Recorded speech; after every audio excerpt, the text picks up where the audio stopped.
Avui dissabte 30 de maig se juga la final de la Champions. Encara que només seran dos equips en el camp, milions de persones de tot el món estaran pendents. És una nit especial, una nit que mou emocions, records i rituals que repetim cada any. No importa si el teu equip juga o no, perquè la final té alguna cosa que atrapa, alguna cosa que ens uneix davant d'una pantalla, en un bar o en casa amb amics. Hola de nou, estàs en Valencià en veu alta, el canal on t'ajudaré a parlar valencià amb fluïdesa, pas a pas des del primer dia. Avui vas a escoltar un podcast per a millorar la teua capacitat auditiva i la teua comprensió. La final de la Champions no és només un partit. És un esdeveniment que transforma la rutina. Durant unes hores, el món sembla parar-se. Els carrers es buiden, els bars s'omplin, les cases es preparen per a una nit intensa.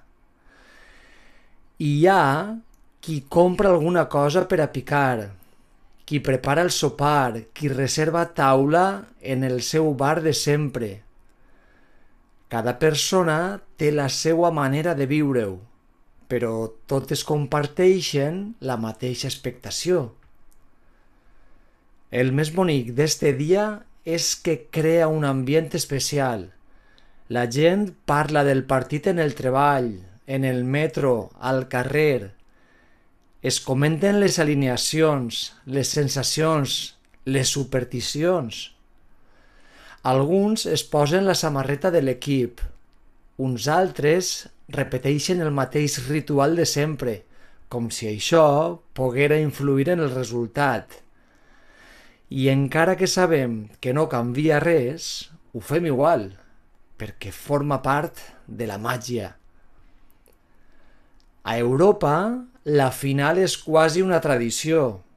És una nit que es viu amb intensitat, amb emoció, amb nervis. Però no és només cosa d'Europa. En qualsevol racó del món hi ha aficionats que esperen este partit com si fora una festa. La Champions té eixa força. Connecta a persones que no es coneixen, que no parlen la mateixa llengua, però que senten la mateixa passió. Enguany, la final enfronta a Paris Saint-Germain i Arsenal, dos clubs amb estils molt diferents, però amb aficions igual d'apassionades.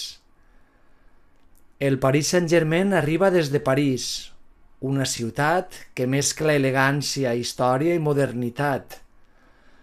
París viu el futbol amb una energia especial, amb eixe toc d'espectacle que caracteritza a la ciutat.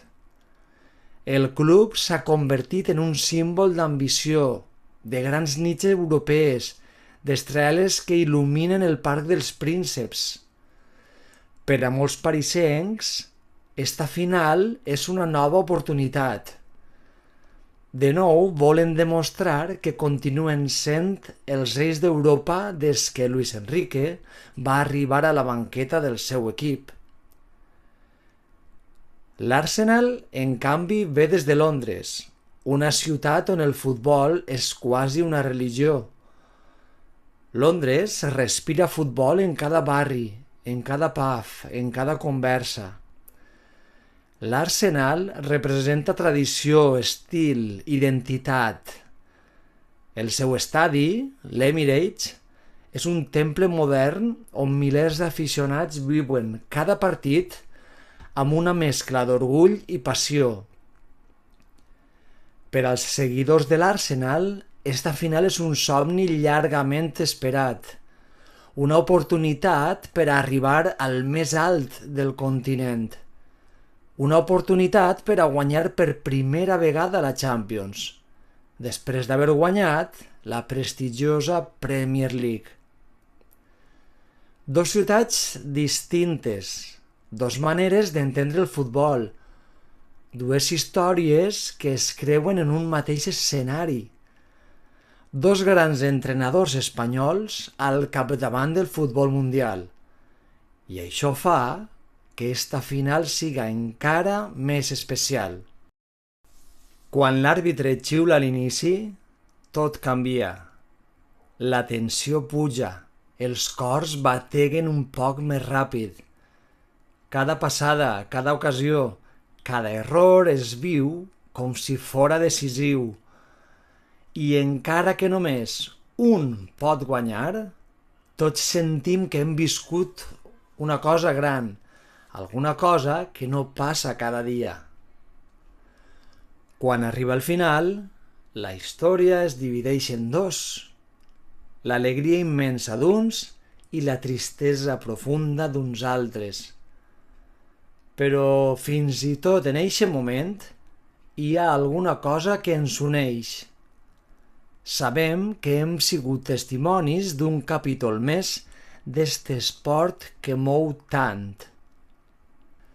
La final de la Champions és molt més que un partit. És un ritual modern, una celebració global, un moment que compartim milions de persones al mateix temps. És una nit per a sentir, per a gaudir, per a viure el futbol com alguna cosa que va més enllà del resultat.